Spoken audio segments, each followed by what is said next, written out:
principal wants to see you in his office.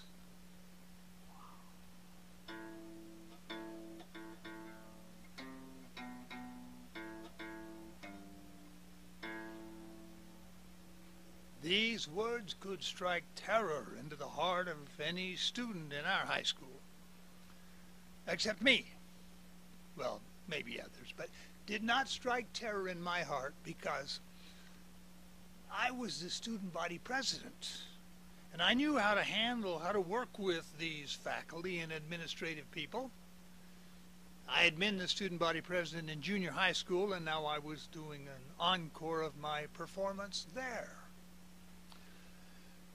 Why was I successful? Well, somewhere I picked up, there was one reason. Somewhere I picked up a dog-eared copy of a book by Dale Carnegie titled How to Win Friends and Influence People. I read that book, and it had principles like these. Realize that the person who disagrees with you thinks he's right. And in his opinion, he is right. And listen with your heart as well as with your ears. And put yourself on the other side of the table with him and see how the world looks. Things like these. I don't know why, but for some reason that just swept me away. I loved those ideas. And I was as awkward and stumbling and self-centered and egotistical and as gawky in mind and spirit and body as I was in my body. But somehow this reached me, and I began to practice those principles, had wonderful success. Yeah, I was elected to just about every office I ever ran for. I had all kinds of friends. Everybody was my friend except Tink Shepard, who wanted to beat me up, and eventually did, to knock me off my cocky perch. Well, I was like, they tell the story of when Jimmy Walker ran for mayor of New York and won, and his handlers were slapping themselves on the back and saying, hey, wasn't that great? And then somebody kind of calmed the conversation and said, well, what kind of mayor will Jimmy make? No one had ever really thought of that. He was a kind of a playboy, actually. And then somebody brought the conversation back to life and said, well, who knows? But what a heck of a candidate. That was me. I thought the whole thing was a popularity contest. You get elected, and then who knows, or really, who cares what happens after that? And so my constituency began to grumble about the lack of activities, dances, things like that I was supposed to be in charge of. But I took care of that. I blamed those fossils on the faculty and the administration. Took care of that, right? Come in. Sit down.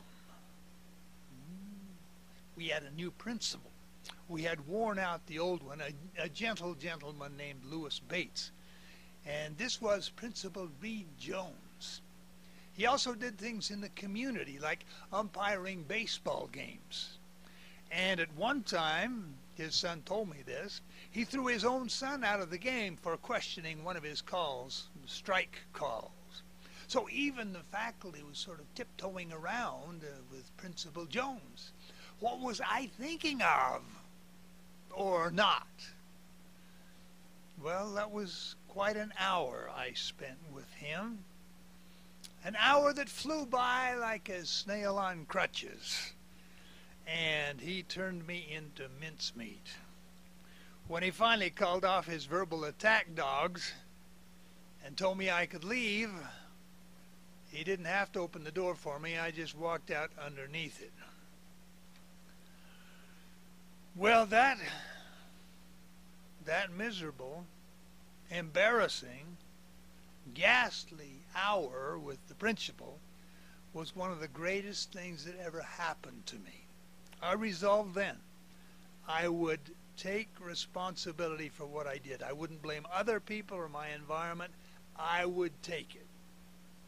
Well, have I done that 100% of the time?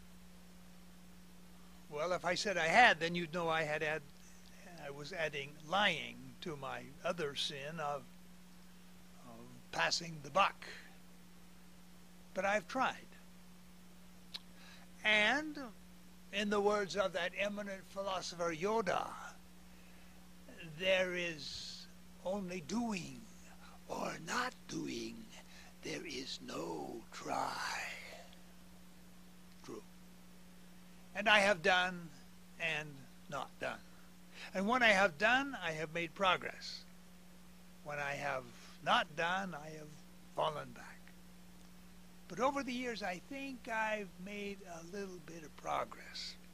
Fewer times I am guilty of the most serious sin, which is to be conscious of no sin.